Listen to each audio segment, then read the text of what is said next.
Hello plant lovers. Summer season start हो चुका है और जैसे हमें गर्मी में ज़्यादा देखभाल की ज़रूरत होती है वैसे ही हमारे हाउस प्लांट को भी होती है।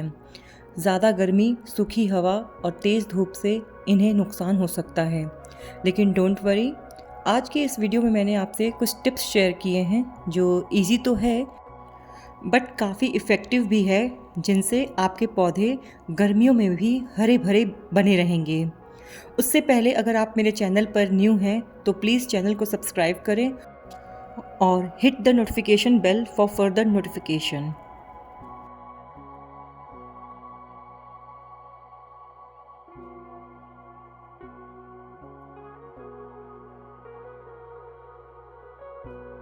गर्मियों के दिनों में मिट्टी जल्दी सूख जाती है गमलों से, लेकिन इसका ये मतलब नहीं है कि आप हर दिन पानी देते रहें। ज़्यादा पानी देने से जड़ों को नुकसान पहुंचता है, इसलिए जब मिट्टी सूखी हो तभी पानी डालें। पानी देने से पहले उंगली से मिट्टी को चेक करें। अगर ऊपर से 1 इंच मिट्टी सूखी लगे तभी पानी डालें, अन्यथा नहीं। पानी जब भी दें हमेशा धीरे धीरे दें ताकि जड़ें जो हैं वो अच्छे से सोक कर सके पानी को। प्लांट्स को हमेशा नॉर्मल पानी दें, न ज़्यादा ठंडा और न ज़्यादा गर्म। गर्मी में टैंक में रखा हुआ पानी धूप की वजह से गर्म हो जाता है, तो ऐसे गर्म पानी को देने के लिए अवॉइड करें।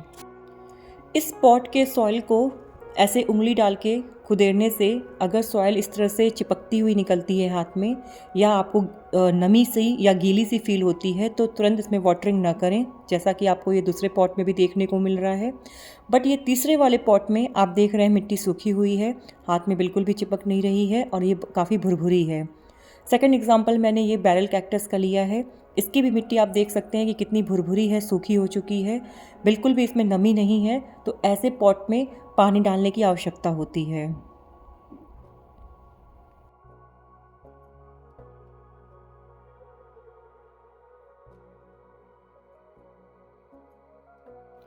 गर्मियों में जो हवा चलती है वो ड्राई होती है, उसमें नमी बिल्कुल भी नहीं होती, या जब लू चलती है तो गर्म हवाएं हमारे प्लांट्स को नुकसान पहुंचाती हैं। नमी वाले प्लांट्स जैसे fern, peace lily and areca palm, इन पर ज़्यादा इफ़ेक्ट होता है इन गर्म हवाओं का। पौधों को ग्रुप में रखें ताकि नमी बनी रहे। ग्रुप में रखने से माइक्रो क्लाइमेट बना रहता है, यानी नमी। इस सीज़न में सभी प्लांट्स पर मिस्टिंग करते रहें ताकि प्लांट्स फ्रेश फील कर सके और साथ ही नमी भी मेंटेन रहे। मिस्टिंग का काम कैक्टस एंड सक्युलेंट पर नहीं करना है। पेबल्स ट्रे का यूज़ करें। ट्रे में कुछ पेबल्स डालकर पॉट को उसके ऊपर रखें ताकि आसपास के एरिया में नमी बनी रहे और प्लांट को रिक्वायर्ड नमी मिलती रहे।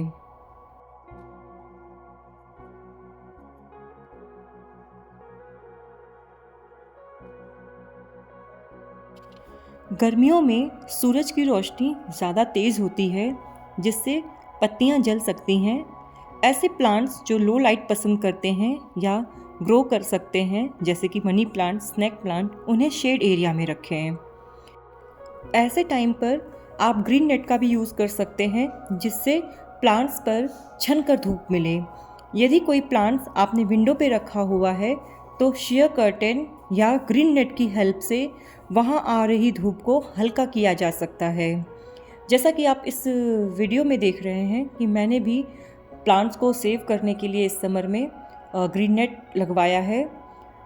पिछली वीडियो में मैंने आपसे शेयर किया था कि मेरे स्नैक प्लांट जो हैं वो डल हो रहे हैं और उन पे धूप का असर तेज़ हो रहा है, तो मैंने तो लोकेशन चेंज करने की बात की थी, बट वो पॉसिबल नहीं हो सका। इसीलिए मुझे ग्रीन नेट का सहारा लेना पड़ा ताकि मेरे प्लांट जो हैं वो कवर हो सकें, सेफ़ हो सकें इस समर में।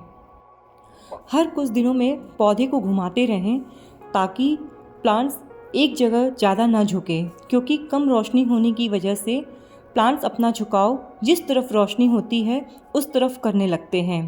तो शेप को मेंटेन रखने के लिए हमेशा पॉट्स को घुमाते रहें।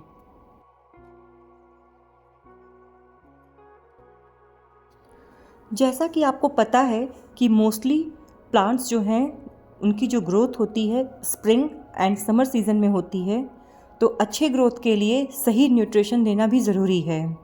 हर 2 से 4 हफ्ते में एक हल्का लिक्विड फर्टिलाइज़र आप बना सकते हैं और उन्हें प्लांट्स को दें। आप किचन वेस्ट का लिक्विड फर्टिलाइज़र बनाइए, सीवीड का यूज़ कीजिए।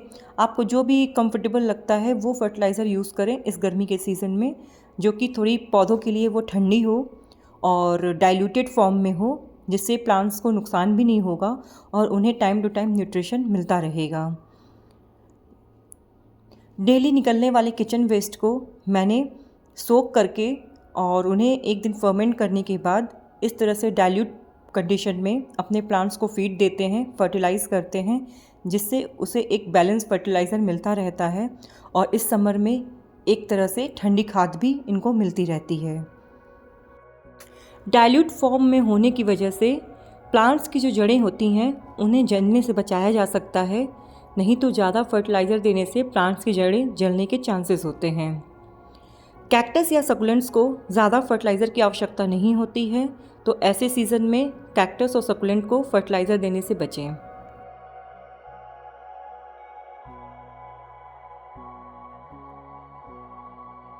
समर सीज़न में जैसे प्लांट्स की ग्रोथ होती है, वैसे ही स्पाइडर माइट्स, एफिड्स और मिलीबग्स जैसे इंसेक्ट्स की भी ज़्यादा ग्रोथ होती है, यानी कि प्लांट्स में इनका ज़्यादा फैलाव होता है। हर हफ्ते पत्तों के नीचे या स्टेम्स को ध्यान से चेक करें।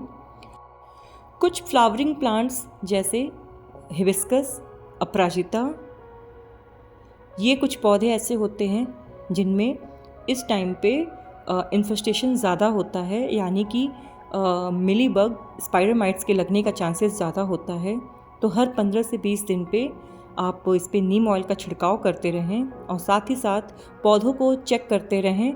नहीं तो अगर ये आप इसका ट्रीटमेंट नहीं करेंगे तो ये धीरे धीरे आपके पास जितने भी हाउस प्लांट होंगे उन सभी में फैल जाएंगे। ये एक मेरा कैक्टस है जिस पे काफ़ी सारे इंसेक्ट्स का इन्फेस्टेशन हो रखा है, तो इसको मैंने जस्ट एक क्लीन कपड़े से वाइप किया है। तो आप देख रहे होंगे कि एक गीले कपड़े से मैंने इसको वाइप किया है और कुछ समय बाद सारे इसमें से जो इंसेक्ट्स हैं वो ख़त्म हो चुके हैं। तो ऐसे ही आपको अपने हाउस प्लांट के साथ भी करना है।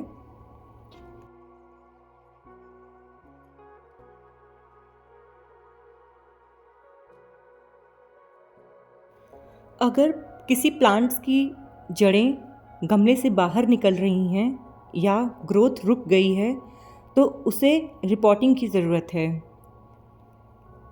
इस टाइम पे अगर आपको रिपोर्टिंग की ज़रूरत है तो आप रिपोर्टिंग करें, नहीं तो मॉनसून का वेट करें। आगे आने वाले टाइम में एक्सट्रीम हीट की वजह से प्लांट शॉक में जा सकता है। अगर आप रिपोर्टिंग करते हैं तो बेटर है कि आप पहले ही रिपोर्टिंग कर लें, नहीं तो मॉनसून का वेट करें। अगर आप इस टाइम पे रिपोर्टिंग कर रहे हैं तो ऐसे पॉट का चूज़ करें जो एक साइज़ बड़ा हो, जिससे स्पेस मिल सके प्लांट्स को रूट डेवलप करने में। इसीलिए हमेशा बड़े पॉट को चूज़ करें।